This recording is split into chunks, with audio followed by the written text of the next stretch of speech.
Olympic gold medalist Chris Guiliano has revealed that he will be transferring to the University of Texas. Texas has been majorly rebuilding their program after gaining Bob Bowman as a head coach to replace Eddie Reesce, and this transfer could cement them once again as a major title contender. Why is Giuliano transferring? Well, Giuliano swam for 3 years as a member of the Notre Dame swim team. This team made major headlines at the beginning of the NCAA season when the men's team was handed a 1-year suspension. This suspension came after an investigation into potential gambling within the team as well as potential cultural issues. Giuliano's been a rising star in the sprint freestyle for the last couple of years now. In 2023, he qualified individually for the US Worlds team in the 100 free and brought home a bronze medal as a member of the 400 free relay. This past summer, Giuliano's success grew as he qualified for the US Olympic team in the 50, 100, and 200 freestyles, the first American man to do so since Matt Biondi in 1988. In Paris, he contributed to Team USA's first gold medal across all sports at those games as a member of the gold medal winning 400 free relay. At the NCAA level, Giuliano scored in 2 events back in 2023, finishing 9th in the 200 free and 10th in the 100 free. After his major long course breakout in the summer of 2023, Chris Guiliano was back better than ever for the 2024 NCAA season. This time, Giuliano made A final appearances, finishing 3rd in the 200 free, 4th in the 50, and 5th in the 100. Those individual swims netted Giuliano 45 points, making him the 9th highest scorer at the meet. That, on its own, already makes Giuliano an incredible pickup for the Longhorns, but what exactly makes him their potential missing piece? Last year, the University of Texas men finished in 7th, their lowest finish since 2005. And yes, I do recognize the absurdity of landing comfortably within the top 10 teams as being a bad performance. However, Texas would soon receive a massive boost, as Bob Bowman would be taking over for longtime head coach Eddie Reesce, who would be retiring. Bowman, of course, was formerly the head coach for the Arizona State team, whose men's team had just won the team title that season after Bowman had spent many years building that program up. Bowman's move to Texas resulted in a massive wave of transfers, either his own swimmers from ASU wanting to follow their head coach, or swimmers from other programs that saw all the success that Bowman coached swimmers were having and wanted to be coached by him. Some of the most notable transfers to Texas included Hubert Koch, Rex Maurer, and Aaron Shackle. Meanwhile, David Johnston is returning this season after redshirting last season for the Olympic year. In 2023, he was Texas's highest point scorer with 43 individual points. This is, of course, adding to those swimmers that contributed to that 7th place finish last year. This group is led by Luke Hobson, who won the 200 freestyle while setting a new NCAA record. But if there's one thing that the Texas rosters lack so far, it's significant sprint freestyle. At the 2024 NCAAs, Hobson was their only scorer in the 50 or 100 freestyle, with an 11th place finish, earning 6 points in the 100. And up until now, none of those newer additions have done much to fill that gap. And that is where Chris Guiliano comes in. Why am I placing such a heavy importance on sprint freestyle? Well, because it's easily the most important specialization at the NCAA level, for one reason: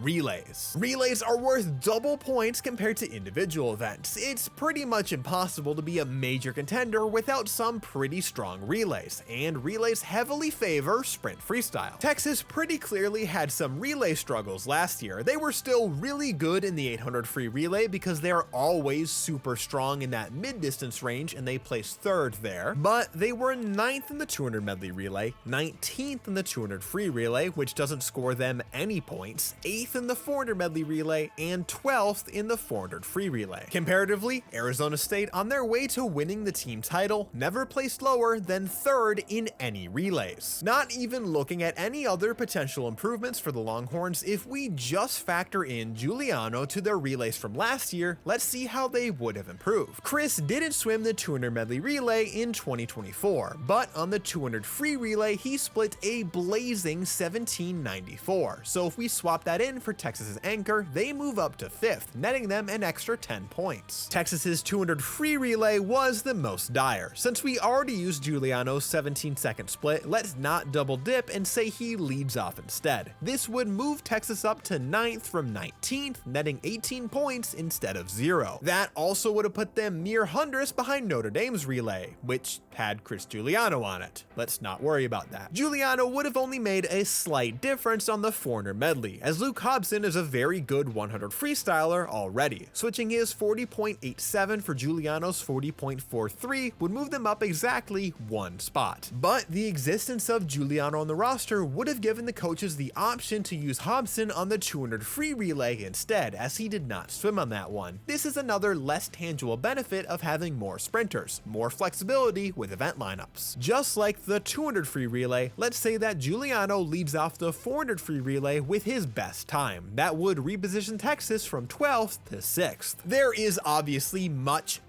more to it than just swapping the times of one swimmer for another, and like I said, this doesn't even factor in any other potential improvements from Texas's other additions this year. This is just a very simplified way of showing the impact that even just one elite sprint freestyler can have on a team's relays. Through the start of this NCAA season, the Texas men are looking very fast so far. The men's side of the NCAA is likely going to be very interesting at the end of this season, with many teams chasing that coveted team title. Bob Bowman leaving ASU sent ripples across the top teams. With swimmers transferring away from Arizona State, that team is now in a bit of a weaker position than last year, where they won the team title by 79 points. Many top ASU swimmers that didn't remain with the program landed at either Texas or Indiana, which gives both those teams a pretty big boost this year. In fact, if we take a look at Swim Swam Swimulator with the results from this season so far, we can see that the top 3 teams are Texas, Arizona State, and Indiana, all very close together. Last year's 2nd and 3rd place finishers, Cal and Florida, will certainly be in play as well. These two teams typically swim a lot slower during the regular season and then see big drops during championship time. No matter how you look at it, the team race this year is going to be tight, and that's why the acquisition of Chris Guiliano for Texas is such a big deal. Not only is Giuliano worth a potential 40+ points individually, but his relay potential has massive upside for the Longhorns. With different teams being at different points so far this season, it's obviously way too early to make any kind of credible predictions. We'll get a much better picture in a few weeks when teams start having their midseason meets. Who do you think will take the team title at the end of the season? Will Texas find itself back at number 1, or will ASU defy the odds and defend their title? Let me know down below.